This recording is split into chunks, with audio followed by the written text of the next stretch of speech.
Is it Jezebel? Jezebel? Oh, my real name is Japel Japel. Oh, thank you, Von Krishna. That's what's that French? That My sounds- mom is German black, my daddy black, sounds- and they gave me that. It's giving like They fancy gave me as hell. Japel. Ain't that's how you say like my name or something? Yeah, Japel? je m'appelle. Yeah, So je m'appelle Japel. Je m'appelle J Hill. Yeah. Welcome. Jhonni Blaze is here. What's poppin'? Nothing. We talking about we talking about PTSD. Yes. Damn, like what made you what happened? You said you check yourself in the hospital like Yeah, well, it's more of like, I knew it was something, but I was like, I don't know what it is. They were like, oh, everybody got a little bipolar in them. I'm like, no, everybody don't got bipolar in them. What are you talking about? Right. So I was like, you know what? Let me go and see what's wrong with me, because it was like constant, just different situations. Like my emotions would be up and down. Sometimes I'd be sad. Sometimes I'm depressed out of nowhere. And then I would just be like, you know what? Let me go and seek some help, because it got really bad. Like my grandmother passed away. My friend had got murdered. And I was like spiraling. And I'm like, I'm going to go get some help. So I stayed in there for like almost a month. how long ago was this? I got out October 14th of 2021. 21. Yeah. So Yeah, that was it was recent. That was Like literally like 8 months ago. and that was around the time you dropped your video in LE, right? Mm-hmm. Yeah, and I just it was just getting worse and worse. I think I just got tired of like smiling, and then it don't really be like I'm not happy. Like it's just like a cover up.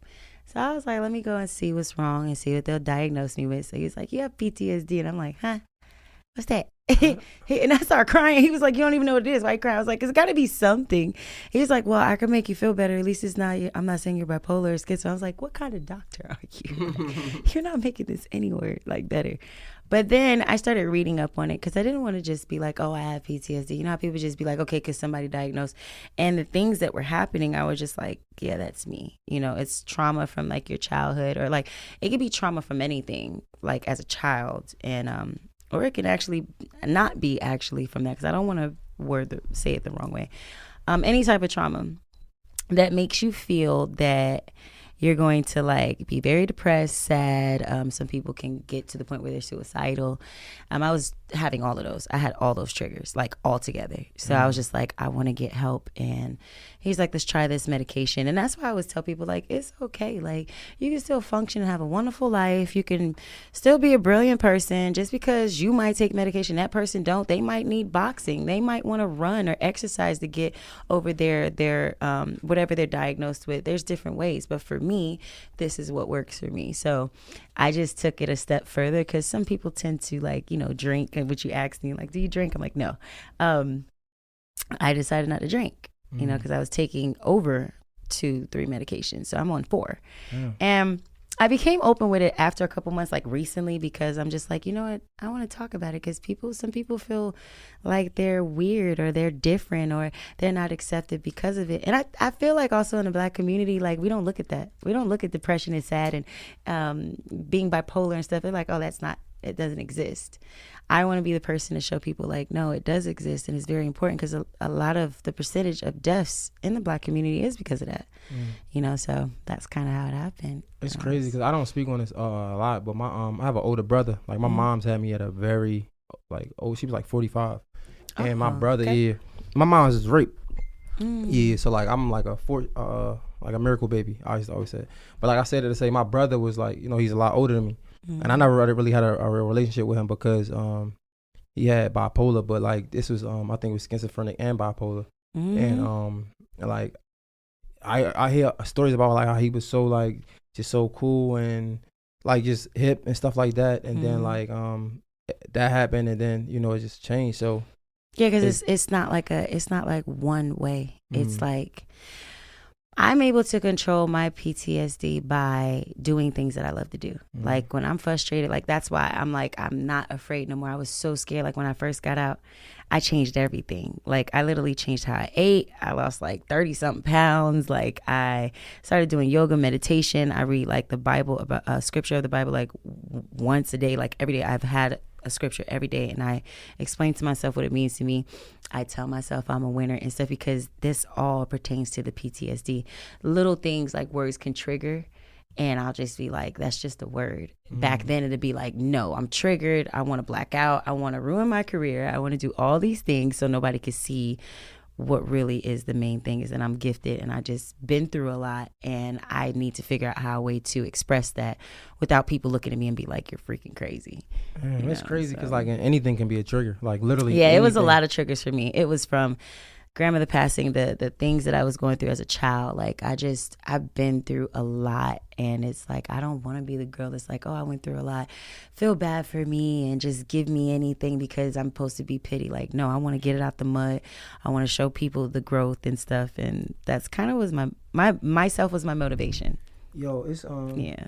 When I was doing my research and I was just thinking like, damn, you remind me of myself. First of all, let's say shout out to the Geminis in the building. You know what I'm saying? Gang, gang. Stop playing because I already started. You feel me? And it's not even out. We got what? It's one more day, June 10th. Oh, my shit is June the 5th. Stop playing with me. Yeah. Yeah, they don't understand us. Who loves Geminis more than Geminis? Man, listen. Let's break this down, all right? So I'm going to tell you how these zodiacs is us. Okay? Because they be playing with us. It's 12 zodiac signs, right? Including us, right? They want to put us in there. Okay, cool. But this is how I'm about to get their ass. So hear me out. All right. So if it's 12 of y'all and y'all say that we got 12 personalities and we in the middle of the year, don't that make the rest of the zodiacs duplicates of us? They say we got 2 personalities. I definitely got her that I was like, got 12. 12? Oh. 13. I'm not surprised. The point is, yeah. they us. You know what I think when it comes to Geminis, to be honest, I feel like, first let me see your lighter. That's so, oh, I have brought y'all some lighters. And it's fire. So now nobody can take your lighter. When it come to Geminis, I feel like people always say they got dual personalities, but what I will say is, me personally, I think we don't have any balance. So because I feel like it's when I'm happy as hell. When I'm upset, I'm like probably always upset. Nobody. Yeah, you feel me? So like, but I feel like everybody not like everybody's like that. Yeah, nobody is happy 100% of the time. Ain't no way. Ain't nobody sad. Jesus.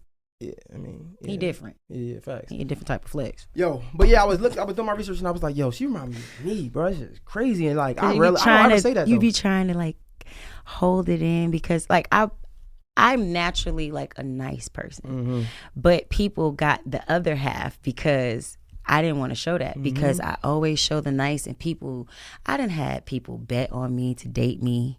And I done caught them in the date and let them date me for a long time and teamed up with the person that bet them and got my bread off of myself and then dumped the person. Like I've been through some crazy things and I'm just like, sometimes you don't want to be happy. I think that's what's wrong with people. Like we think it's supposed to be a certain way how we're supposed to be. Like, I don't want to be like every fucking body else. I want to be me. If you think I'm mean, that's what you think. If you think I'm happy, that's what you think. I wasn't born on this earth to make everybody happy and I'm not going to. But my growth is going to show regardless. It's how your demeanor, your energy, like I believe in that. So it's just like you take it or leave it. Like I do want to take the time to recognize your growth. Thanks. I don't really watch. It just started growing too, boy. I tell you, I had a you little looking ball fire. spot You outside lit. Man, I used to wear the little fake ones. You know, I seen trendy. You know the little strip that they got, and you just tattoo that bit on. No, I had those. I don't know nothing about that. I just know I was watching when it was hot. It slide off, but for real. Yeah, I wouldn't know. I knew I watched the Hollywood Unlocked interview, and I guess the gay guy was trying to like come for your edges or some shit like that. Yeah, they grew back. Yeah, now what, bitch? Yeah. So, but fuck them niggas. But yeah, so yeah, I just want to recognize the growth, right? And I wanted to talk about this. I wanted to open the show with this, but we had more important conversations that we had. So, you know, what you about to ask? What? No, not yet. But no, what I want to say is, first of all, I acknowledge the growth, and you know, it was hard for me. We spoke off camera, and like you were saying something about et cetera, whatever, and it was hard for me to send that message because you know I'm a growing talent, growing platform, and I want all the lit people I can get. You know what I'm saying? But at the end of the day, my platform is for people to learn, and I feel like you have such a unique story that you know what I'm saying. If we put a cap on it, then nobody. You know what I'm trying to say? I think with people like when I do interviews, they just be like, what's gonna be said? Like they just, the way I talk, people are intrigued. I'm short. Like it's just all these things that people never knew because they're so focused on what I had gave out, like the negative and stuff like that, that now when I'm showing this, it's like, oh, it's like, that's not her. And I'm like, it is. It's growth. I don't think that people really understand what I've been through. I've been told that I'm not going to do this. I've been told, oh, you're just going to be a stripper all your life. And then I'm looking at Neo giving me a record. I'm looking at NLE and Be a Young Boy, Macy Gray. I done wrote for goddamn Trina. Kevin Gates, Boosie, Trina, Tory Lanez. I mean, I could just keep on going and ain't have to pay. And I'm a flex, you know what I'm saying? So I just use that as my push. I'm not going to let nobody tell me no. You don't want me to go through your door, I'll make one. I'm not hearing no. I think that's what happened with the growth of me being like, all right, I'm in a space where I'm happy, genuinely happy. I'm doing people right and they're doing me right. And now it's just to the point where it's just like, I don't want to hear no. I ain't gonna hear no. I ain't trying to hear none of that. But personally, right, I think you got to this place by growing through everything that I wouldn't has change happened it. before. I would not change So why it. not? Why wouldn't you want to talk about everything?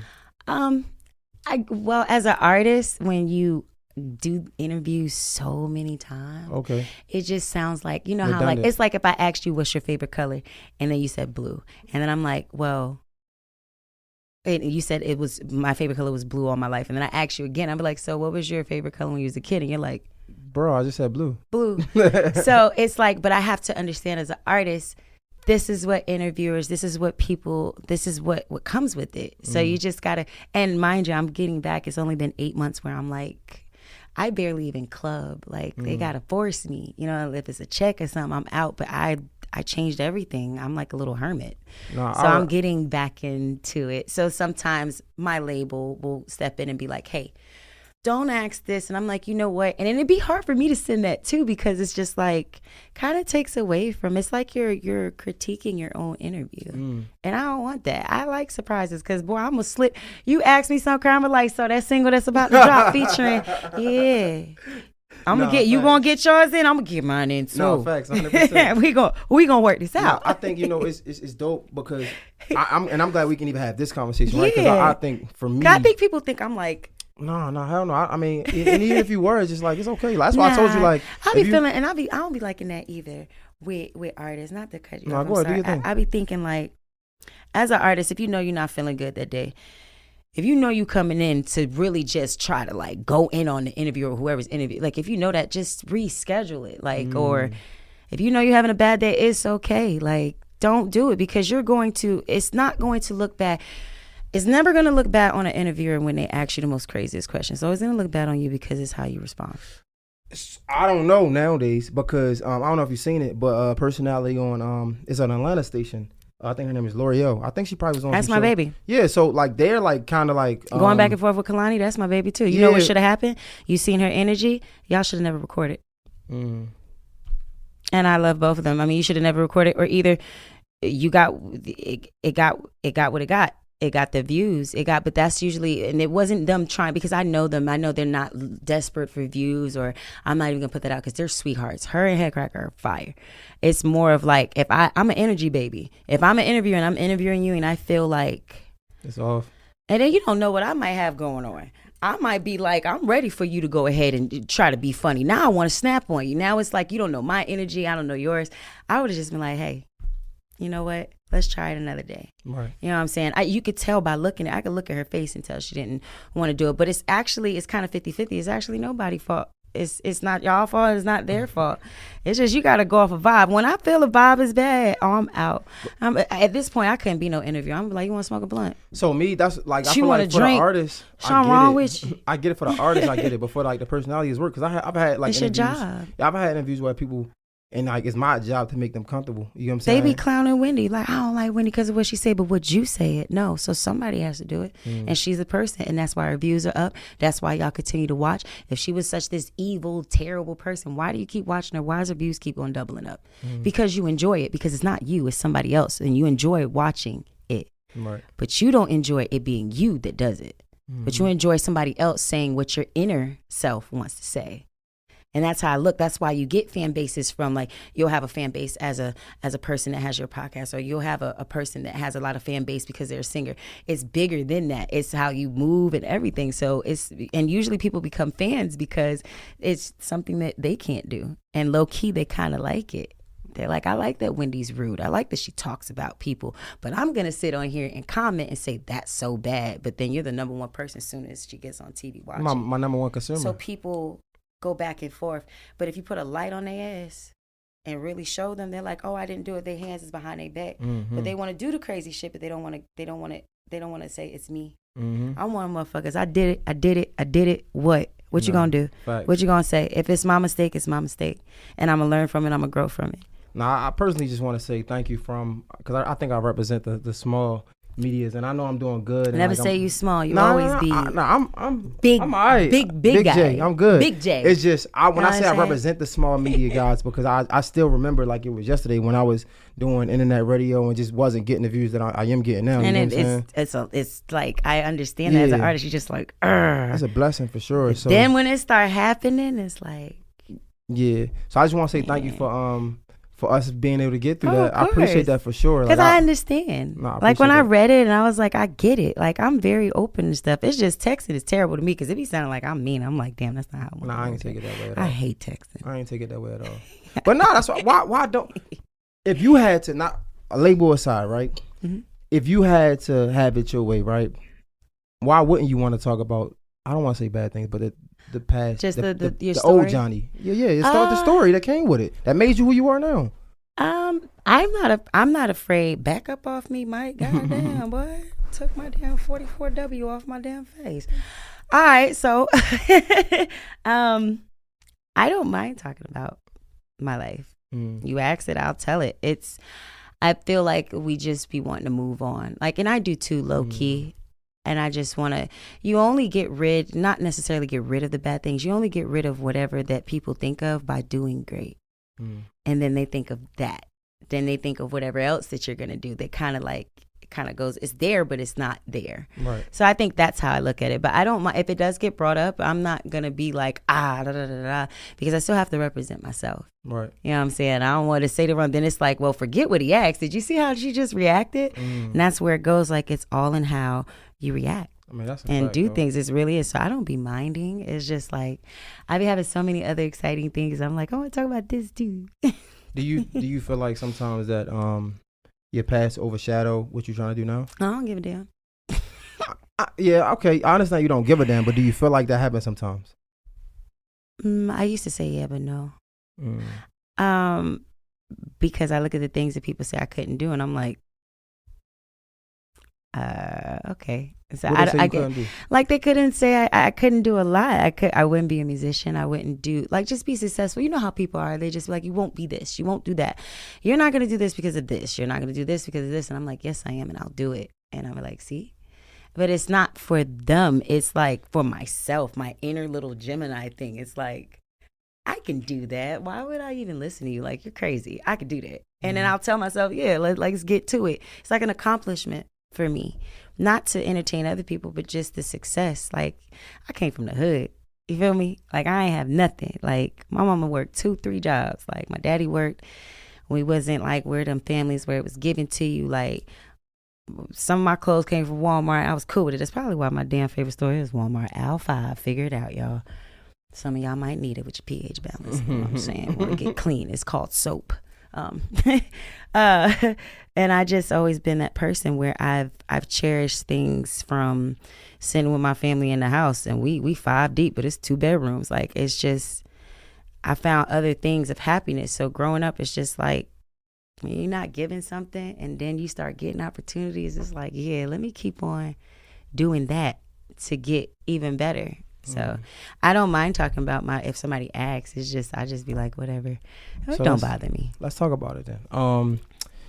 Welcome to the interview, guys. We just had to have that was a heart-to-heart conversation. Oh, damn. No, we've been started. Hey, 20 minutes welcome in. to jail. But no, question. When the last time have you spoke to your moms? A couple days ago. Well, last week. How was your relationship?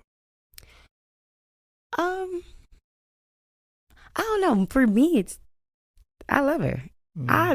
You can't make me hate my family. For sure. Like, I don't give a damn what they did. Like, I've always been that person. Like, I really live by that. Like, that loyal thing. I look just like her. We act just alike. we smile just to like, and I'm always I think that's what keeps me by, even though like if we disagree or don't talk as much, it's just like, oh, I love you. It doesn't bother me. Like nothing really bothers me as much. And I get that, and I it's funny because you talk about therapy a lot, and that's what helps. Yeah, I'm still in therapy. Me too. And my question is, how were you able to get over that? So for the people that don't know, I'm pretty sure, like you're so transparent in your conversation. That's why I was hurt when you sent me the message, like, nigga, you talk about this with everybody else. Like, don't short me. Why me? Don't short me. But 4K. But anyway, but nah. So before you moved to New York because of the situation with your moms and your stepdad. Right? Well, it wasn't my mother. I mean, well, your stepdad. But she sent you to New York, or nope? I moved to New York. Yeah, it's just something, start your life over. Well, my dad. Well, it was my dad, my real dad. So right, you moved to New York with your dad, right? Mm-hmm. So your stepdad, wasn't he with your mom's, or? No, my dad, my real dad. Oh, it was your real dad? No. I moved with my real dad. I'm saying before you moved, because he raped you, or he molested you. Mm-hmm. But was he with your mom's? Was they together? Yeah. So that's why I bring up. Yeah, but just because one person does that, it has nothing to do with the other person. My mom is always, and I've always said this in interviews. They're like, you don't hate? No, I don't. And that's probably why I just don't talk about it, because it's like people expect me to hate people, and I'm like, I don't have that. That's a strong word. I don't. I mean, I don't expect you to hate her. I really want to have an understanding of. Don't dislike her or anything. It's really, I can't even talk about it because we're in a court, so I don't want to talk about that. Oh, your mom's? Yeah, can't really speak on that like that. That's why I'm like, yeah. So wait. The situation, like when you say you can't speak about your mom's, or can't speak about it. Okay. Yeah, that was what that text was. That was why. So wait, damn. I love my mom. She's a sweetheart. Right. So, how you love her? I'm pretty sure you had to get over it without speaking about the situation. How I'm trying to figure out, how was you able to get over it? Like, how was you able? Because love. Yeah, but is it really? And love? So you see how it's like nobody understands it. Like, but because everybody has their own way. I love my mom. I got one of them. Right. That ain't gonna change. I don't. So, but that's. It don't make me hate her. It don't. It's not about. I'm not here to like. I don't. Let's say. I'm not here to. Cameras aside, I'm not here to like make a story of you hating your moms. That's not what I'm saying. No, I'm not saying that. What I want to know is, because there's so many people who go through similar situations, or not even that situation, like my relationship with my mom's, right? And I think I would say the same thing, like, I still say that. My mom's is like my mom's my heart. You know what I'm saying? Like I am who I am because of her, for a fact. You know what I'm saying? But it's things that make us feel away just being children. You know what I'm saying? I'll never forget, I had the conversation with my therapist, and I cried because, it was so uncomfortable to have that conversation, because like, it's just like, bro, like, I don't blame my mom for nothing. Like, she was the best mom she could ever be, and I appreciate it. But it wasn't until wasn't until that conversation that I understood that then how does it make you feel? And that's why I'm asking you, like, how was you able to get over it? Forget I get you love her. I get you only get one, but how did you fight through that? Like, everything is about me now. I was always the one that cared about everybody else. I've never really focused on myself.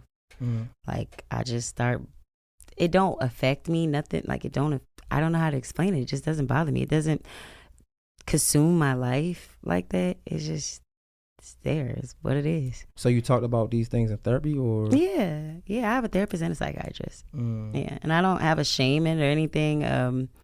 It's the best thing that's ever happened to me. Like, if I didn't have that, and then just the great people around me, it'd probably be spiraled. What was the conversations like with those people around you to get you over that?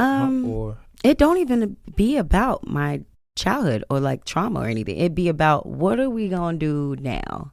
You know what I'm saying? Like, what we gonna do to make you happy? What makes you happy? Because you can have friends, but they really might not know you, and they really didn't know me. Like, my friends really didn't know everything about me, like what I felt, even with my mom's situation, anything. So I think that conversation was like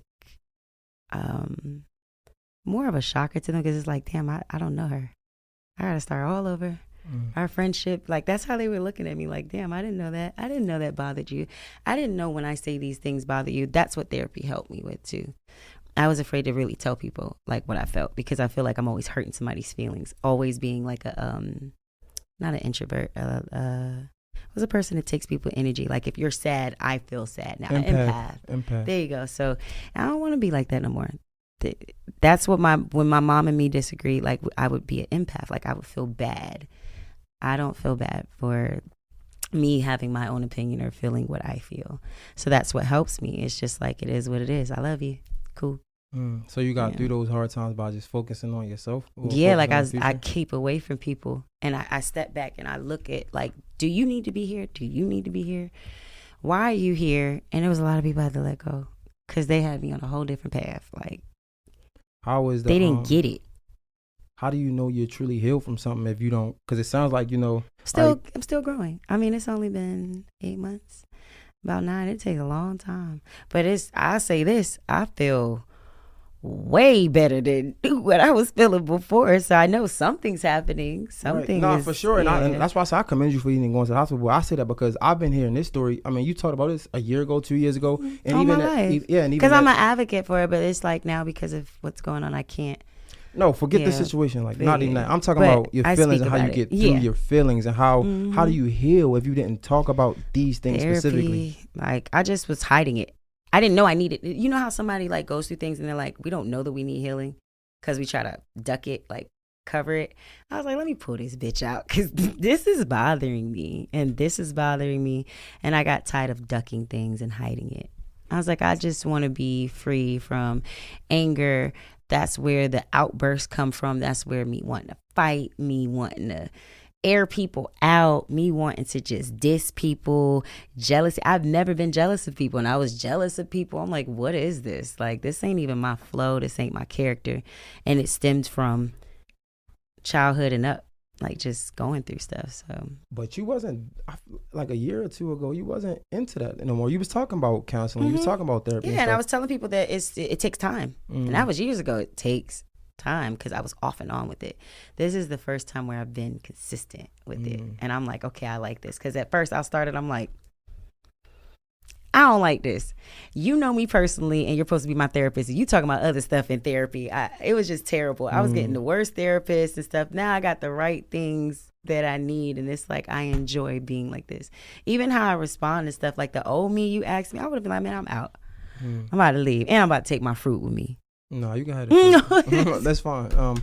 So, question: do you think like a lot of that times, a lot of those, like, I guess, I don't know, the times where you were getting into things, was a lot of that because you wasn't ready for the fame? Because fame comes with a lot of responsibilities. This is so crazy. I was just talking about this like literally 2 hours ago. So Eric Thomas, I had reached out to Eric Thomas. E.T. Fire. I was reading and I told him, I said, you've helped me through a lot of like him and Gary V. And you helped me through a lot of depression and things that I've been going through.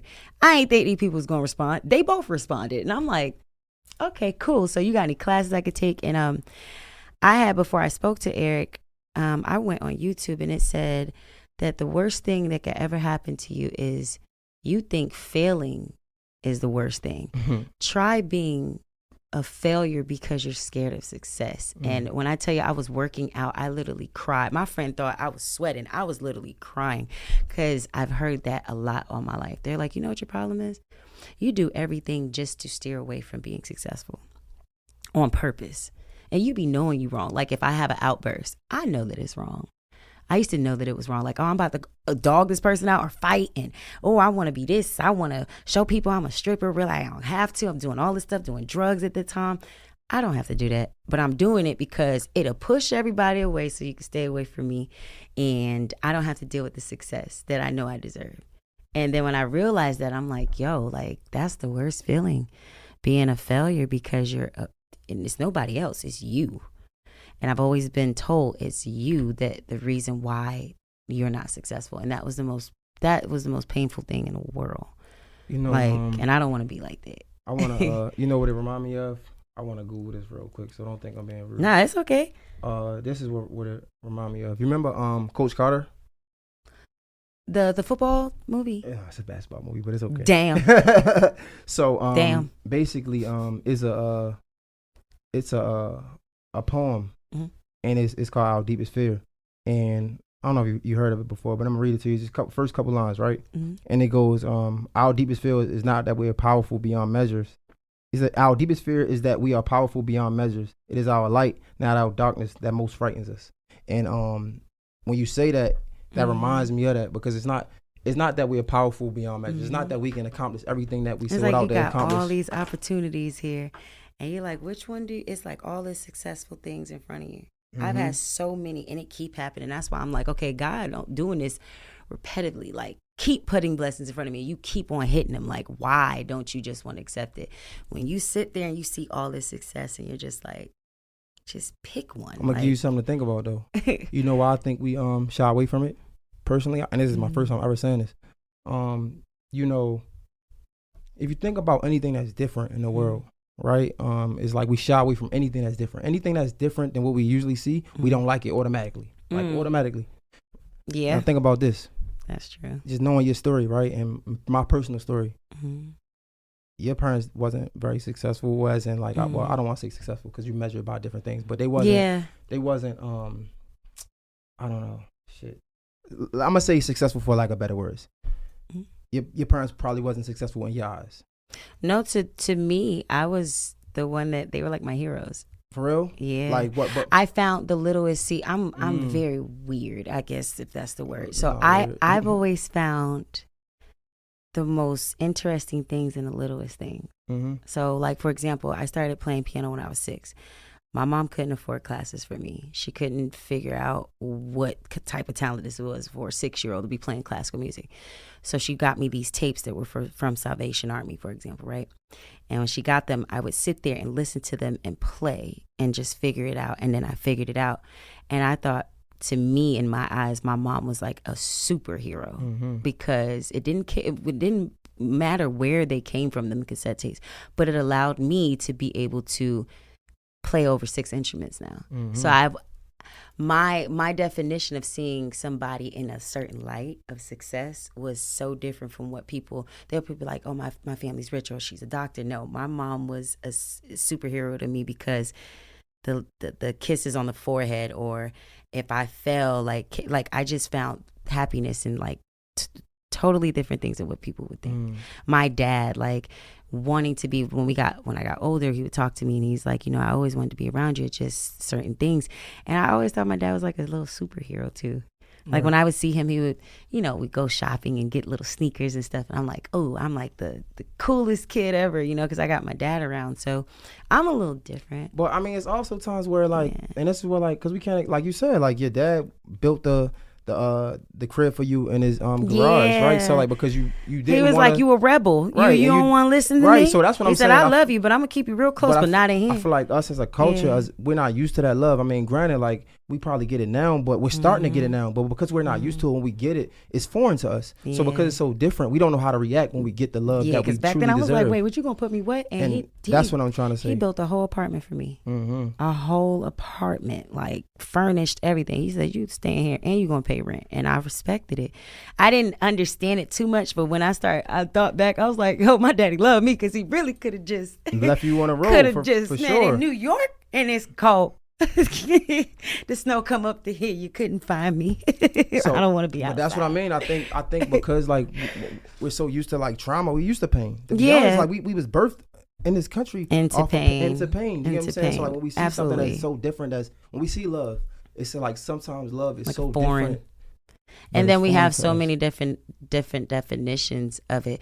Like whatever has happened to me, my trauma, I'm a recovering addict for now 11 years. Like, congratulations. Thank you. Keep coming back. When I tell you, I just smoked that shit. But it's like I look at all these things that impact you and can make you into this just evil, horrible person. And I made my own definition of love. Like, there's a reason why I don't have kids right now. Well, it's also because of a medical issue that I have. But it's just like, when I have a kid, these are the things that I'm not going to do. And this is the way that I'm going to show them love. I'm not going to just give them things just because. I want them to understand that you got to work hard and do these certain things, and how love really feels. Like, love should not hurt. And I don't care what nobody says. It should have its disagreements or whatever, but it should never be to the point where now you hate love. Nothing should make you feel like love is impossible. And I've called myself a love hoe because I'm like, I'm a love hoe and I'm not afraid to say it. because I enjoy love. I enjoy being that one-on-one with somebody. You do your little private stuff on the side. Cool. Like, that's what y'all got going on. But love should not feel like that. It's actually a word for, what is it called? I love, like, what is it like when you always want to be loved? What the hell is the word? I'm a love hoe. We're going to go with that for right now, a love hoe. But it's something I forgot. And I'm not ashamed of it. And it's okay. I think it's fire. So question, like, you said you read the Bible often and a lot, right? What's your favorite scripture? Which one? Just hear me out. So you ever read the book of Revelations? I haven't read the Bible a lot. I never knew it was like that. Like, because I scatter. What I do is I wake up, put the Bible here, and I'll just flick through and read. I just so happen to flick it to the end, and it's describing what these, when God returns, basically, and like what the world is, and all these the most evilest things that happen. It's the whole book explains that specific, and it's just like, why does it have to be like the end of, and it's not a specific scripture, by the way, it's the whole book.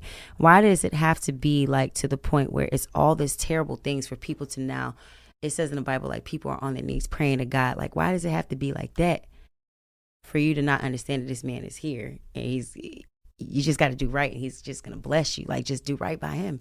And it's like, nobody wanted to do right by God. And now all these crazy, the way they was explaining how the demons and stuff, it's the whole book. It's not just one scripture. And it shows you, like, people don't care until they get in bad situations. Then they want to call on somebody. And this is just with anything in life. So my favorite book is Revelations. It's the Revelations, because it's just like, you really sit back and that's how we think in the world. We don't call on him until it's bad. We need him. Right. What about saying thank you? You know what I'm saying? You can't just like pop one in and be like, I always tell people, pray before you pick up your phone. I pray before I pick up my phone. And I'll be like, okay, it's money on the line. Oh, I got to breathe. I ain't losing no fingers. Like, so I just. It's crazy because my mom's, like, she used to do drugs, and it was wild because just everything. I'm sorry. I got a root canal yesterday. It's okay. I've had that. I had 2 root canals on this side, 2 on this side. Had this tooth pulled down because the bone went through it. And that was because of the fight with your ex? But then I was having problems when I was a kid when I fell in the pool and it got chipped, but it wasn't as effective till then when that happened. So I've had the big teeth, the small teeth, the one tooth missing, little mean that it'd be, it's but terrible. I say that to say just in case I like stop because it's like sometimes I'll like clamp on my teeth and because I just got it done. But it's anyway. all right. If it make you feel any better, I'm about to go get my last tooth put in. You know how they put the meme like it's always a bad bitch and she got a side tooth missing? Yeah, it's there. It should look good though. Thank you. I just got one more to go. No, wait, how long because I've been talking about veneers before I go into what I was about to say. How long does it last? I thought like forever. For real? I've been getting different signals. I've been hearing somebody I had say the big 15 teeth. years. I had the Steve Harveys. No offense to Steve, but I had them too. You know what I'm saying? I had all types of. But you've been having, you had these for a long. Man, no, I went through 4 different surgeries. For real? For the veneers? Because my teeth wouldn't hold. It wouldn't hold the bridge because I have no bones. So like if you had ice cream right now, I could just put my teeth into it and just sit there and let it sit because I have no nerve. My nerve was shifted. So okay. Damn, fruit. No, because I was thinking about that. But anyway, I was saying my mom, she used to do drugs really heavy, and she used to pray. She used to pray while like in the kitchen doing her thing. So that's what got me like really on heavy on it. My favorite scripture is Romans 8:18. Yeah, so what Romans 8:18 says is that shit, I'm gonna just pull it up. Wait a minute, I ain't never. How you gonna curse and then pull up Romans? Wait, what you mean? Don't bring me in your mess when we get to heaven trying to get the wings. Nah. So that's the one person. That's the one thing. I'm probably like I'm not. I wouldn't say. Well, I'm very spiritual, but like I'm like. You can't say shit and then say. Why can't I'm just repeating what he said. You can. So don't put me in his. I thank God all the time. I thank God. I be like, that's my dog. I'm like, yo, you really like, yeah, like all the time. That's my relationship with God. Abigail gonna be like, go ahead and go on bound. Nah, that's my relationship with God. We all got our different relationships with God. Me and you gonna be flying around with one damn wing in heaven because you want to say shit before talking about Romans. Nah, that's my dog, man. Man, come on. Nah, that's my dog. So basically, Romans 8:18 says, I consider our present sufferings are not even worth comparing to the glory that's going to be revealed in us and ahead of us. That's true. And basically what it means is like, all the shit we go through, all the things we going through, right? the problems that's on our shoulders, the burdens that's on our shoulders, is not even, that pain can't even be compared to the glory, to the happiness that you're going to feel on the other side of that pain. That, you know what, when you was asking me about my mom, that's how I look at stuff. It's okay to trick yourself. So hear me out. I'll trick myself into believing that everything, and not so much of tricking, but tell myself it's going to be all right, even when it's not, when it's at its worst. That's how I'm able to be like, it's okay, I love this person, or it's okay because I just know. And it's like manifesting. Like, I'm not trying to see nothing else like negative. Like, so it's kind of like that. And I get it, right?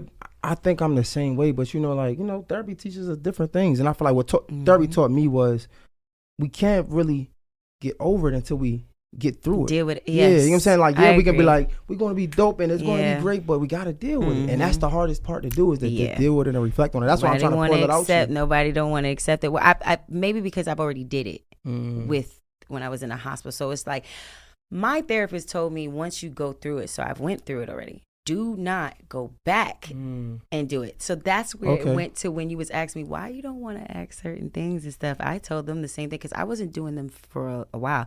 I think this is my second interview because I just went cold on them. Like, I didn't want to do anything. Like, I was just like, I even hit up this is my baby, Angelique. I just asked her recently. I'm like, okay, I'm ready. She's like, okay. Because I was afraid to talk about things. So, and he was like, just remember, don't go backwards. And I'm like, you know what? Do you think speaking on those things and speaking how you got through them things is going backwards? Speaking the right way. You don't have to just be so about everyone else. It needs to be focused on you. So I'm learning how to do that so that I could be a woman to talk about this, because men, women, boys, and girls go through that. Like, they go through that trauma, like from childhood, like whatever it is. And I just want to say the proper things, not just for excitements or clicks or likes, but something that's going to change somebody and help them like grow, so that's probably the space I'm in. I went through it. So now it's just like, all right, let's see how this goes now. That's what it is. Sure. So I be cautious of what I say and how I say it with anything, music, anything, like, because I don't want it to come out, because you can say the wrong thing and then be like, you meant this. I'm like, no, I didn't mean that. This is how I feel, and that's what it is. So let me ask you this though. Going through so much, right? Why do I feel like when you go like this, you're like, no. Going through so much because you've been through so much, and I feel like you were so young on television. You had so much fame, still have so much fame. You went through like 40, went through like 41 pages, Instagram pages, and things 43. Like that. 43 at this point. But I say that to say, do you think you've been through so much that you're kind of sheltered and scared to speak on the things because you don't want to revisit those times where people were so judgmental? Nope. I just tell people, go back on Google and go find it. You know what it is? I have so much great that's happening now that I be wanting to use that. I be wanting to use the time for that instead of that. So it's not that I'm hiding it. It's just like, I got so much other stuff that I be wanting to show y'all. And it's just like, but I don't remember the old person. I'll just be like, just go Google it at this point, because I'm moving forward.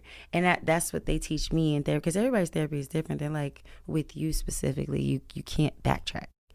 Like, once you get over it, leave it alone, because that's kind of how, I guess, PTSD works. Damn, that's crazy, because I definitely understand. It's like a trigger, like, for sure. And then you gotta, like, so you're not really over it, you know what I'm saying? So it's just like, all right. So when people ask me, it's not that I don't want to talk about anything that's happened to me. It's just like, I replace it with the happy things that's happened. And even the shelter thing is not because I don't want to be around people. It's really because, where to check it? I need a hosting. If it's not about money, I'm not tooting and booting it for Summer Girl. I'm sorry, y'all do not want to use me as your hot girl Summer. How was it? How was that affecting the music? You know what I'm saying? How everything that you feeling inside? Like, I'm a Gemini. I'm gonna get happy, sad. Oh, I'm gonna still do the music. Nothing's changed. It just makes me more driven.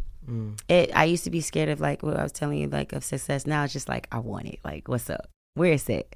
I get more feeling, actually, out of my music. Like, it's different now. It's like, oh, this is a vibe. I can go into a heartbreak song, and then I can go over to a loving song and leave out and not feel no type of way, because I'm making the music not just for me, for others to love. So it's like a growing process. It's a lot. Sure. It's a lot. No, it's definitely a growing process. It's a lot. Where do you, if you had to put a label on, what would you call this? this exact moment of your career or your life right now, what would you call it? Like if you had to give it a name. Okay, so peep this. I had a condo, and this is gonna explain it. I had a condo in Buckhead that was $4,500. Freaking a month, right? Give me some water, please. I'm sorry. And I was like, you want some water? Oh, you got some. I got some. And I was just like, you know what? I want to downsize. I wanted a G-Wagon. I didn't want to get it. And then I said, I don't want to do a lot of things. I don't want to buy material things or whatever. I'm going to get a loft, and I'm going to sit there, and I'm going to work, and I'm going to build up, the Lash Company. I'm going to build up my music. I'm going to get it, and I'm going to feel like I'm saving money. I'm not living above my means. And where I am at right now, not that I'm poor, I'm broke or anything.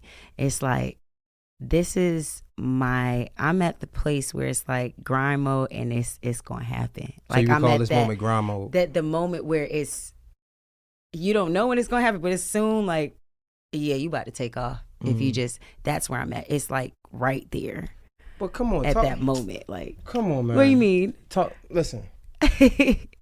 Talk to me, because maybe because you already had a lot of success before, right? But when you think about that, because I had a conversation with my friends about this all the time, and I say, you know what? I don't ever want to come off as ungrateful, because I'm appreciative of everything that's going well in my life. But I feel like I'm like at that point right before it becomes really big, or what I've been dreaming for. That's what I be feeling. For me, sometimes it's frustrating, and it gives me anxiety, because it's like I know I'm right there, and it's just like win. That's the Eric thing that I was talking about. They doing that success thing again. It's like you're like having anxiety. I don't have it no more. So I had that where I'm like scared of success, and you the reason why. And now it's just like, fuck that. Like, I deserve this shit. Like, I'm in that mode. Like, I deserve it, and I know it's about to happen. I downsize things. I remember I call her my second mom, Debbie Antney. She was like, you know what your problem be? You said the same thing. You're scared of success. She's like, when you get out your own way, you're going to feel it, and you're going to be like, I'm on go mode. And that's where I'm at. I done went through all this shit to the point it's like I downsized. I stopped stripping because they said, oh, you can't strip and sing the way you sing. I sacrificed OnlyFans, making $20,000 a week, to the point where it's just like, you gonna get this damn onesie with me twerking to a Barney song for all I know, and you gonna pay or you not. I covered myself. I switched it over to selling my BTS of my music videos. Like, I changed, not for others to like, but because I wanted to do these things because I know that it's gonna get me to the next level. So when you kind of not sacrifice, but like give away things that you really don't need, that's not gonna level you, it's like you just sit now and you just be patient. No, fact. It's like, that's where I'm at. So it's kind of like maybe shocking to people, like, damn, you don't be doing too much. And then I'm like, nah, because something about to happen. It's too much going on in a good way. It's too much. Like, it's a feature here. Last night I thought I was going to a dang on studio session. But this is what I mean. Like, when you start seeing these things, you just be like, yeah, let me keep doing the same schedule I'm doing because it's working. I'm sitting in the studio. I'm supposed to just have a regular studio session. CeeLo Green comes in. And it just be happening like that. And I'm like, same with the don't know NBA much about me. Yes. Right? It just happens. And I'm like, something got to give. It's not happening like that for no reason. No, facts. So now it's like, the only thing I'm thankful for is my mental space.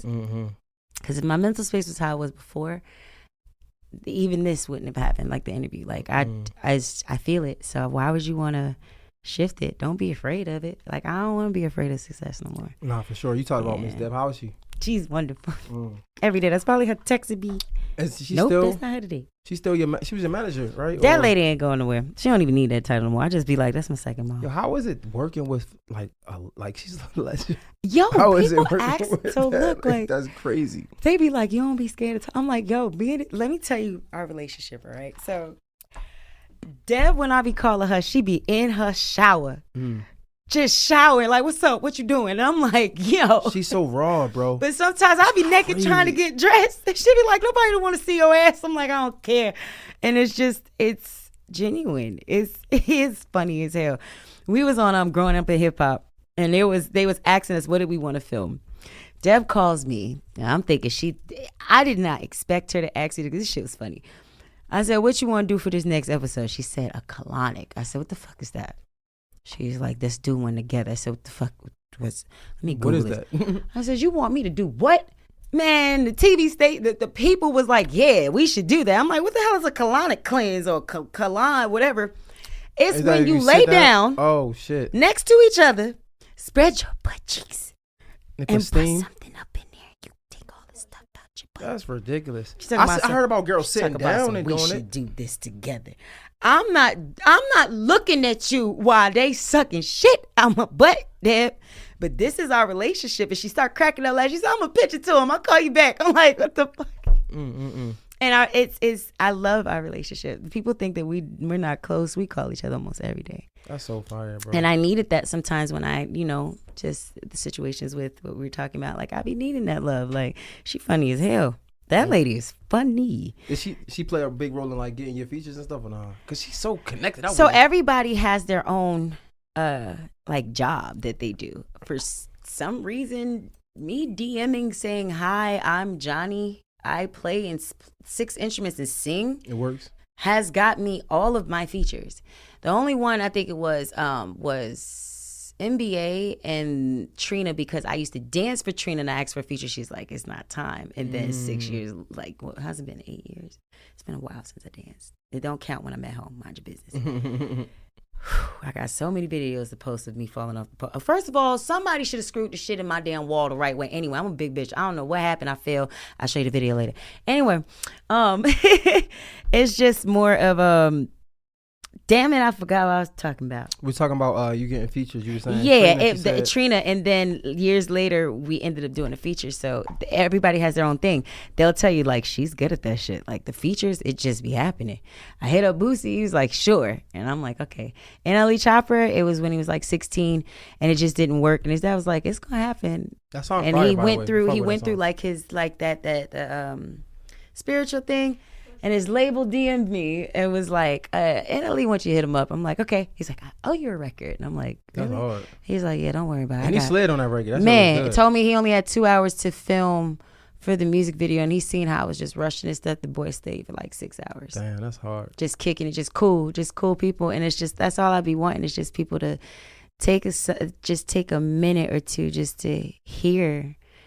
Once you hear me sing, it's always like that. They just be like, yeah, you can sing your ass off. Shit like, is crazy. What kind of shit is? Yo, that is. And then wild. they be like, you play instruments too? I'm like, yeah, want to see? And I start playing. I'm doing Paramore drum line and shit, and they're like, huh?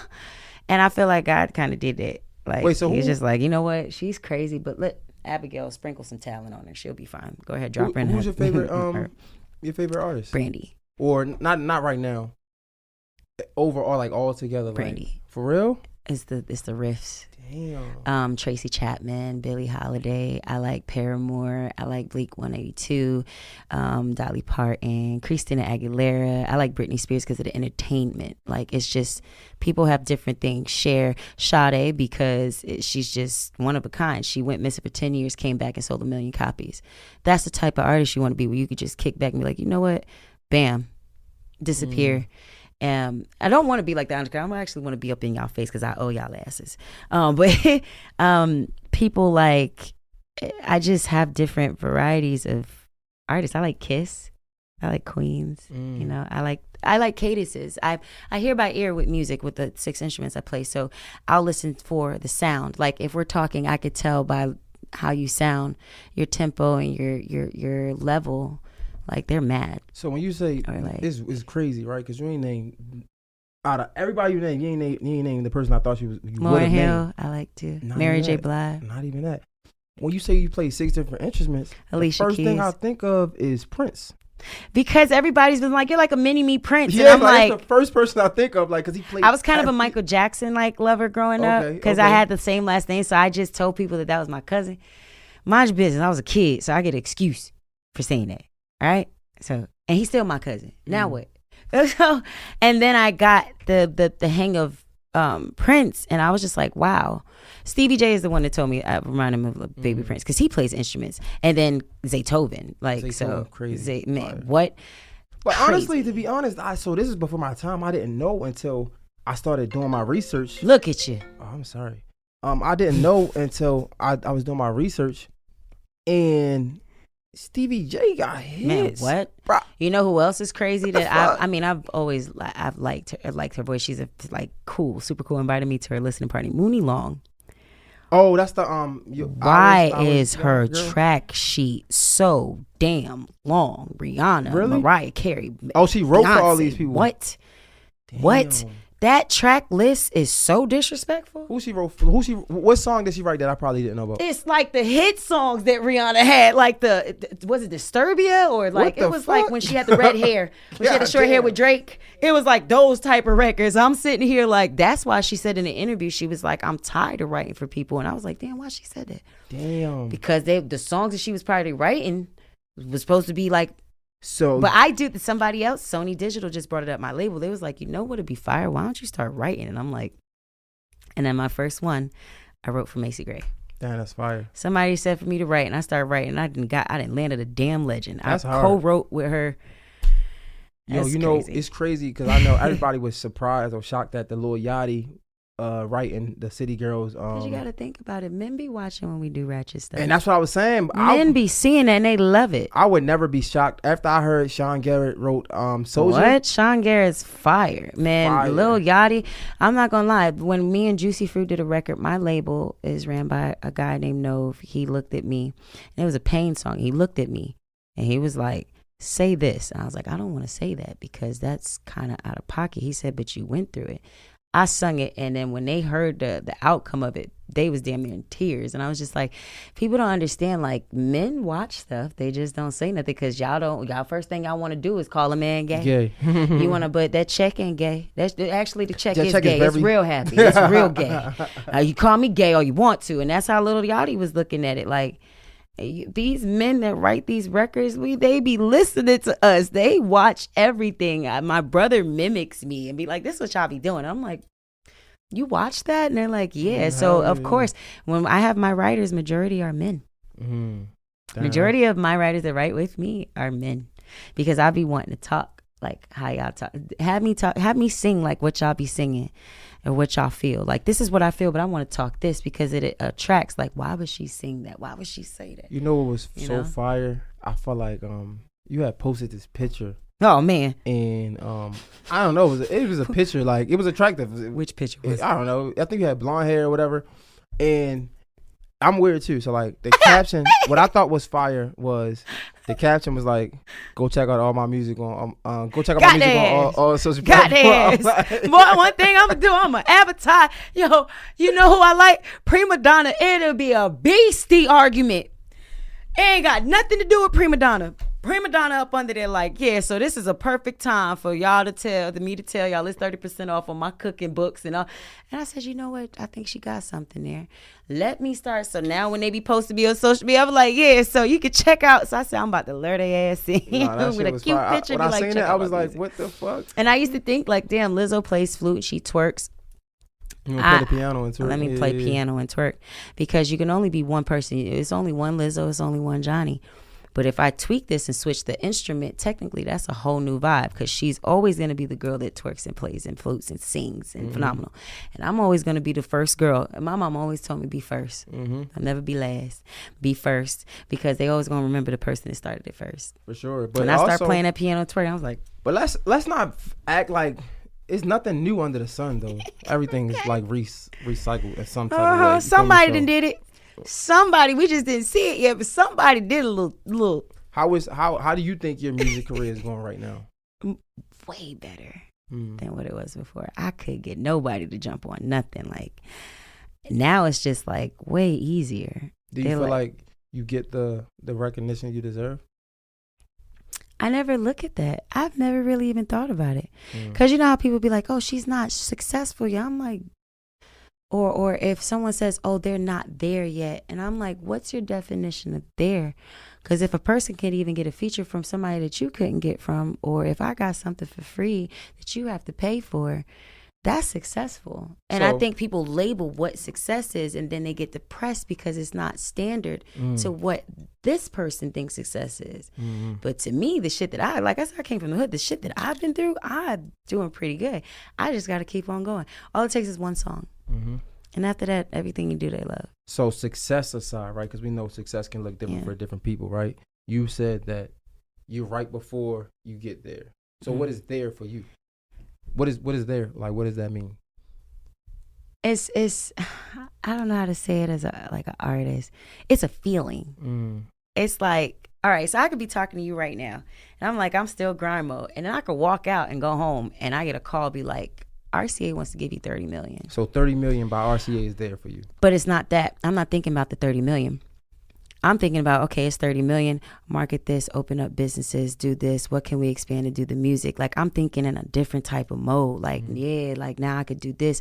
I can now do my own tour and open up and have women that are upcoming I was going through that. They need that next level, and I might be their next level. Like, I'm one of them people. I'm not thinking about, oh my God, it's a lot of money. It's a big label. I'm thinking about how I could triple that, get y'all ass out the way. Because every time when a label signs you, that's a loan. So let me get you up out the way. Let me double, triple this $30 million you gave me. Get your ass out the way. And now have other endorsements and stuff where I could just be like, you know what? That's the next level for me. Like, and I'm doing it by little. For example, these lashes, for example. I have 100 I brought, right? And they're $2.22. That means it's $222. And the profit would be $2,500. Take away $222 is $2,228. You take that and then it's like you keep on investing in yourself. You know what I'm saying? And it started in my little loft that got this little space with just the boxes of lashes.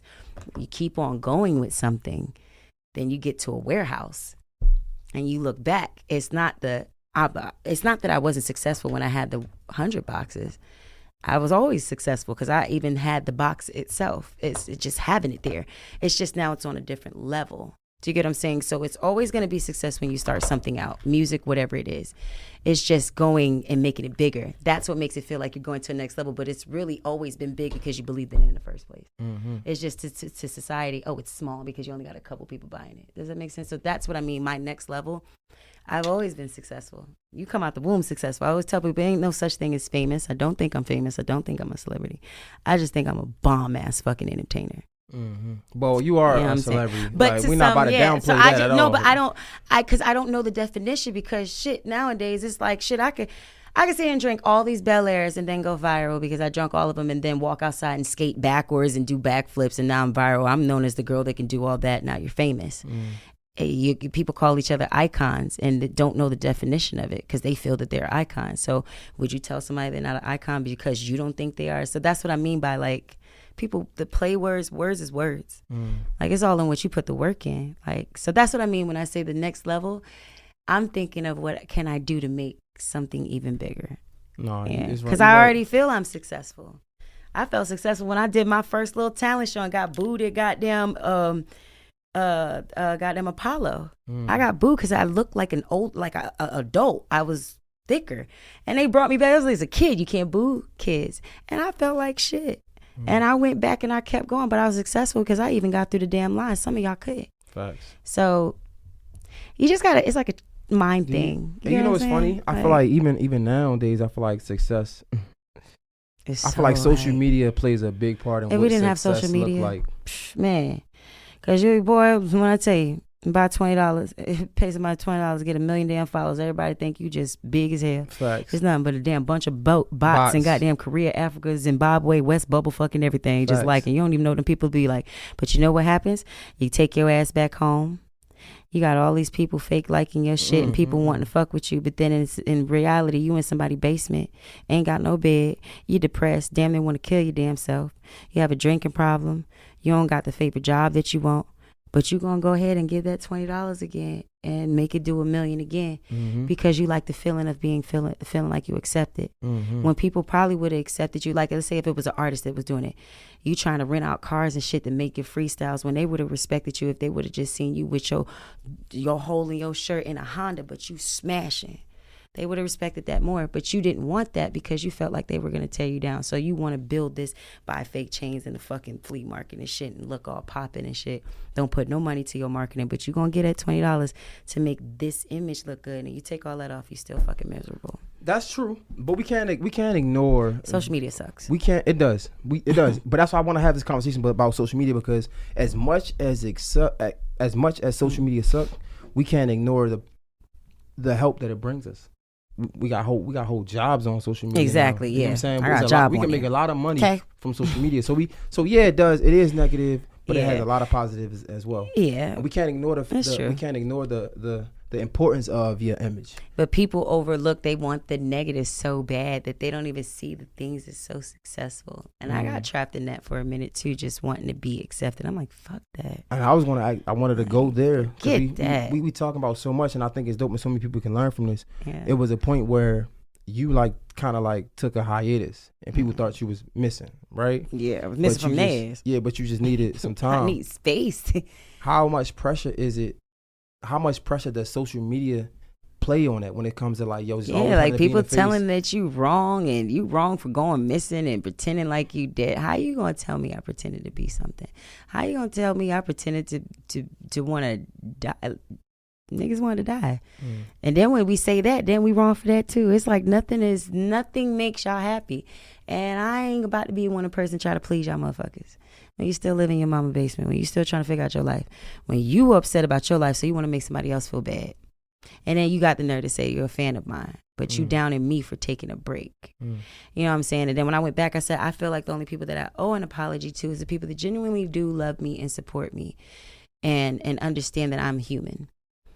If I take a break, you better be lucky that I took a break and not be up there with baby Jesus. Like, let's keep it real. But then when I'm blunt like that, it's like, damn. Like, yeah, since you wanted to know so bad, now you feel bad. So which one do you want? Do you really want to know the truth, or do you want me to just sugarcoat it? Like, which one do you want? I'm going to give what makes me happy, and I'm going to go missing because I need to.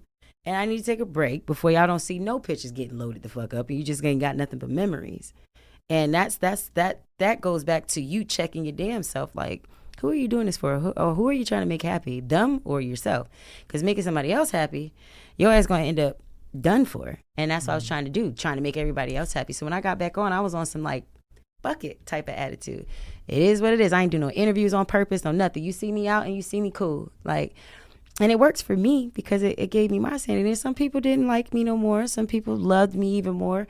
And that's okay. But how did you get to that point? Because I feel like getting to that point of being able to disappear and not care about, and correct me if I'm wrong, because I don't know the entire situation. I just heard about it, right? So was it that you just took your space and people assumed things, or was it that no, my friends were looking for me, and so it concerned them. They were like, and then somebody that wasn't even my close, immediate people had a nerve to say, oh, she's lying, and me and him got into it. And I won't even say his name. It's just he knew he was wrong because he apologized. I said, yeah, that's nice to apologize to me in private. What about publicly? Because you made people think that because of what I was going through, that I was just full of shit, not knowing that I'm spiraling. Like, my grandmother was everything to me. You know what I'm saying? I'm going through that. I'm going through all types of stuff, going through wanting to relapse. You don't know what I'm feeling. Nobody knows what it feels like to have them final moments where you're like, it's either I'm going off myself or am I going to stick this shit in, get help and do right. I was on the borderline of both. Why, if you know you're not close to me, why would you go out to the media knowing that you're somebody that they look up to? So they're going to believe whatever. And I'm missing supposedly still. And now I got to go back out of my hiatus to explain because I'm being bullied about me taking a break. But if I didn't take the break and I, croaked over and left Earth, then y'all might have more to talk about. Why didn't nobody go and seek? It's like nothing makes y'all happy. Motherfucker, I ain't coming here to make y'all happy. I came in here to be successful. You love me, you gonna love me. You don't like me, I'm okay with that. And it took me a while because I used to be like, I want people to love me, like me, accept me. Fuck that. I don't care. You know who need to accept me? The one that's about to give me that check. The one that's about to do that contract for me. The one that's about to accept me for who I am and want me to grow and coach me. If you're not doing none of that, you're just another person. You're just another body. And I had to it took me a while. Like, this stuff that I'm saying now, you cannot catch me saying this years ago. You would never. I be wanting to curse out everybody. I be wanting to point at everybody. It's your fault. Ain't nobody fault. Like, you either like it or you don't. But how much did social media play in, like... It wasn't even social media. It was close people. Wow. That's the bad part. It wasn't even damn social media. Damn, that's crazy. You would always think it's like social media. Nah, it was the close people to me that was doing it. And so by the time I got on social media with people doing stuff, that didn't even affect me. I was just like... Speaking of that, like, right? y'all don't even know. It's the family and friends doing crazy shit to me. It's not y'all. And speaking of that, right? I feel like you were you were so young. Well, like what, 20s when you was doing Love and Hip Hop? I'm still 20. Yeah, you was so young, right? And I speak about that, like just you speak about the perception of this television things and things, you being a superstar versus the reality of you being in it and you seeing how people really play, how people really do scripts or however they do in the Love and Hip Hop. I've never did a script, but yeah, I know you haven't, but like I'm pretty sure I had to come to some type of surprise that like see how it was in it. You see it, like we see girls fighting on TV and we think, oh shit, that's, I don't know, people think it's dope and some people think you can get famous from it. Shit, we see Cardi B. And it don't even be that, because even with Cardi, we was talking, she's like, girl, I just bust that window. And then when I seen the intro, she did it. I was like, bro, just right. Just but when listen, I say Cardi B, I said, listen to them and you'll be fine. We see the superstar story though. That's what I mean. We see the superstar story of Jocelyn. Yeah, they had things, they had that past, but we see the superstar story of it. But being in it, but the reason why like people like me or her or Jocelyn and Cardi, the reason why it's successful because we were unapologetic. You get what you get. This is what I'm going through. When I was on Love and Hip Hop, I was on the worst type of drugs ever. Like on top of that, I was drinking.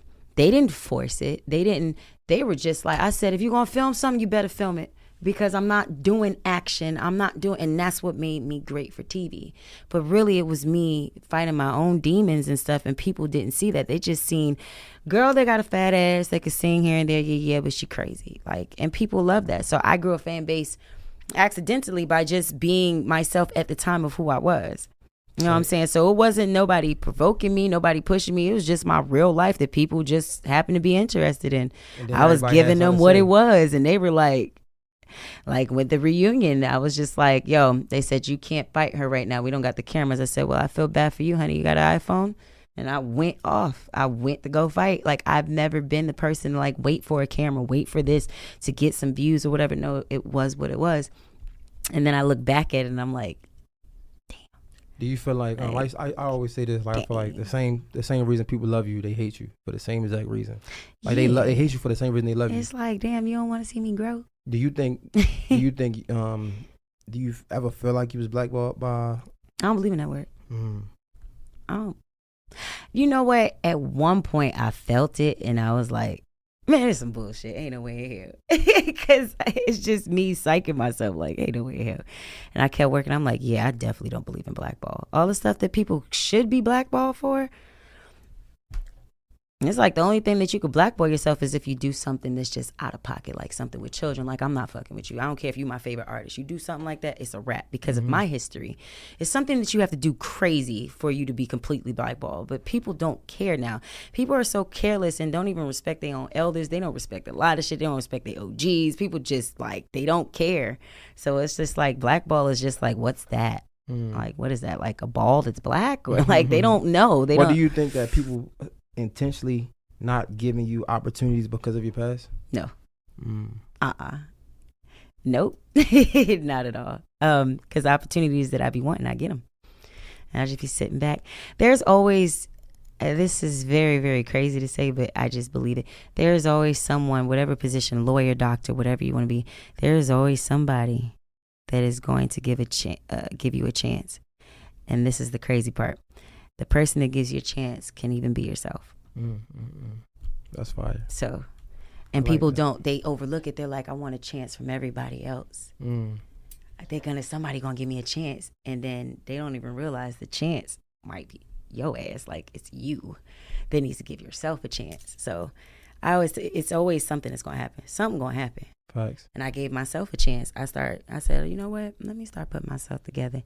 I gave myself a chance so that now people would want to. So it's like, oh, it's a double whammy. I done gave myself a chance, so now I place myself where I can get more opportunities. So we in this healing mode. Yeah. Speaking healing, right? And you had a lot of quote unquote beefs back in the day. Well, my lips dry as hell. You want some more water? I had that Fenty. The Fenty not dry. Don't try to finesse my words, my boy. It's just, I've been talking a lot. What kind of bag that is? That's nice. Boy, that's a $20 bag. Oh, it look nice. I thought it was Thank you. I've been telling people it's 2,000 so they can leave me fucking alone. Okay. But nah, would you go back and talk to all of the people that, like, I don't know, you got into it with and, like, have a piece? I already did. Piece it up? And I pieced it up with everybody. Cause it really was me. I was just like, yo, I was tweaking. How did that happen? Like, how did you piece it up? I DM'd them.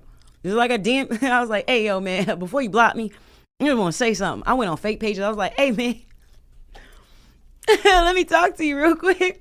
Johnny, how the hell I blocked you? I know. But anyway, I made this page. I gave the lady $20. She put 1 million followers on it. She just see it on purpose. I want to tell you I'm sorry.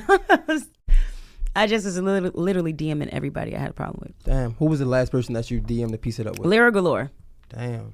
Was my last person. And it was so crazy because she's like, we've always been friends. We was all, around this time, it was me, Miracle Watts, it was Malaya Michelle, just Brittany, all the Houston girls. It was like, remember when strippers was like we were like statues. Niggas had statues of us in the strip club. Like we were the it girls. Didn't have to take no clothes or just walk out in this money.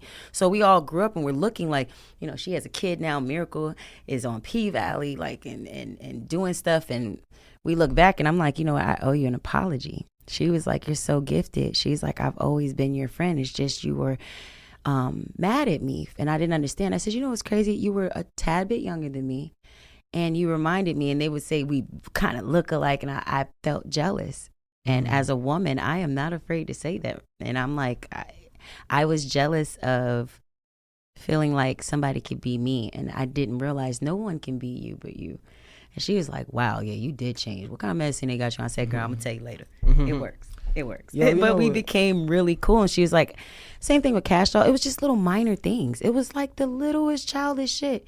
And now I'm cool. When I see people, me and Alexis Sky, like it would be just little things, comments and stuff. And I'm like, man, squash this. Like, what's up? Now Alexis asking me, she wants to do a women empowerment thing. And she's like, I want you on the panel. I'm like, sure.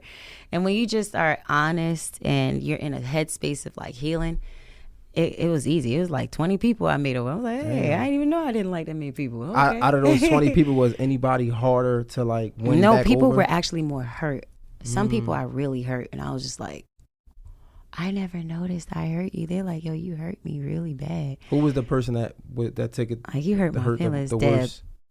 Deb and me actually had a bad fallout. Wait. But it wasn't a fallout. It Miss was Debbie? me. Yeah. Damn. And she said, you hurt me. Because you got to understand, when I was doing my crazy shit, like doing crazy stuff, just wanting it in my life and stuff, taking out my IVs, this lady was right there just watching, like, y'all put the IV back in and go ahead and send over to Peachford, go and get her some help. And she was just always, she never told my secrets, and I hurt her bad. And then it's like we talked, and now we just like this. And I realized, I'm like, it's my words, it's me not talking and conversing with people and really telling them how I feel. If I just tell people how I feel, none of this would happen like this. And that's what I was learning from healing with everybody. I was like, hey, this is kind of cool. All right, who's next on the list? Let's get it. Who else? And it worked for me. But I couldn't do that if I wasn't in the space that I'm in.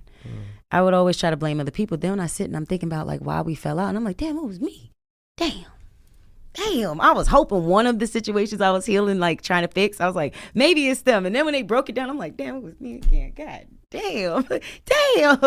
And I fixed it and it was fine. So damn. That's good. That was actually a great feeling to like talk to people. And it was women, because majority was my family was men. And I'm like, I just want to be so much closer to women. I want to have women in the industry that's friends of mine and really just be cool, because I like people. Like, I like to have that. And I started having more friends that were women. I'm like, that's dope. It's a great feeling. It's a wonderful feeling, because you don't want to just a whole man fan base. Like, that's, y'all cool. You know what I'm saying? Nah, I appreciate it. Y'all not gonna dress up and playing makeup with me except for my gay best friend. Nah, I appreciate the transparency and you being able so willing to talk to me about it. Of course. I was like, damn, he about to go for it. Nah. I told you it was gonna be a good conversation, man. I ain't wanna.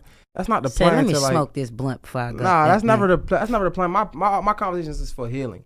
Like, I'm always. I know. This is a vibe. This is definitely a vibe. Nah, I appreciate it, man. I mean, unless you want to tell me say something you left out, that you ain't tell me.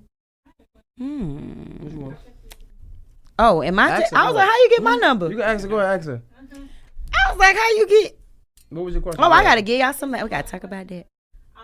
So you spoke about healing Yeah. I know there's a lot of girls out there who've been through trauma, and even like seeking love like men like that. What would be your advice? I used to seek love through men. Like I used to like. That's what made me a love hoe so much. And now there's a different definition of when I say love hoe. Like I've learned through those. Like you can't seek love through someone else if you don't even love your damn self. Because now you're seeking something that's an emptiness that should be filled up with you. And now it's filled up with another person. So what happens when that person disappears? What happens if that person doesn't stay? It's like a malfunction. It's like you can't. And if you have kids, it's even worse because now you're putting it on your kids. That's why a lot of abusive things you see, like this random woman kills her kids because of this, and a woman runs over a man and stuff because it's tragic. It's like multiple. You're not loving yourself. You're not really getting into you. You're not sitting. Sometimes if it irritates you to be by yourself and just sit in the mirror and stare at yourself for like 20 minutes straight and just look at little details of yourself, that it's something wrong. You should be able to look at yourself and smile and enjoy being by yourself and enjoy and loving on you. And it's difficult. It takes a while. You just got to replace it. Like, don't put your love all into a man. Don't put your love into nobody but God. And then after that, family and friends that really care about you. Put it into something that you love to do. Mm-hmm. You know what I'm saying? And that's what I was doing. I was like, yo, when people would break up with me, and I'm such a loving person, I was just like, damn, why they left me? I go to the studio. And all that shit be gone. I sing about it, play about it, and you just gotta find. It takes a while to just find so you can love you, so you can love properly. Cause you putting your love into a man right then and there, you don't even know how to love. Like that should tell you right there, you don't know what you're doing. You don't have no clue what you're doing at all to do that. That's crazy. And I used to do that. Man used to leave me. I used to lose 20 pounds, all types of stuff. What? I'm not doing that no more. Well, keep looking good, man. Keep doing your thing. It's the fruit. What you got here, man? What's the lashes? How can somebody get that? I don't know who got me these fruits. How can we get the lashes? How can we get the lighters? Okay, you gave me the good old fruits while we doing this interview. Nobody call you good anyway. I don't know what the hell you just said, but you know what I was saying. I should do a mukbang right here and just be like. The AM, what is that called? I can't stand that. Boy, me and my brother used to fight. Now I watch it all day. So, you know what I'm saying? Back up. I'm wearing my mama-in-law earrings too. Shout out to you. You know what I'm saying? Mind your business. I ain't telling you who it is. Look, let me be serious. Hey y'all, it's my lashes, Lash by Von Krishna. It's 4 different types of 3D minks. They're reusable, and I did it because my makeup artist told me I had a big eyelid for makeup. So I was like, maybe I should do some lashes, and people like them. They're pretty cool. So I got y'all some. And then I got some lighters, because people be stealing your lighters and stuff. So you know what I'm saying? Now when somebody steals, be like, bitch, you didn't get that from me. Yeah, I know that. I mean, you didn't get that from somebody else. That's mine, bitch. She gave that to me. Give it back. You might want to light a lighter. You might want to set somebody on fire. Got it. You know what I'm saying? You might want to set some tires on fire, toxic stuff. You might want to just. How can they get your lashes or your lighters? Just toxic shit. No, but you can go on the site IamJhonni.com, and I got shirts, hoodies, and then also Jhonni Boutte cream is for. I was kind of heavier than this, and I had dark spots in between, like my legs, because of the rubbing. It's dead skin and also spots on my booty parts. And it's vegan friendly, and you put a mask on, it tightens the skin, and then the cream actually makes your skin go back to the normal color it was and takes away the dead skin. It heals it, and it's vegan friendly. So I did that product too. I just like products. I think it's cool. I try them on me. And then I'm like, you know what? This will help somebody. Let's do it. It's been doing pretty good. All jokes. I know I joke a lot, but it's just a wonderful product. So I brought y'all these and lighters. And then I didn't know if y'all had spots on y'all butt. I don't see y'all booties and stuff. I wasn't going to be like, show me your inner thigh. I'm going to get my girlfriend one. I appreciate it. Show me your inner thigh. Hey, man, I thank you for coming, chopping up with me. I appreciate you so much. Hopefully we talk more after this. And Jhonni Blaze, everybody. Mr. J Hill is a wrap. We out.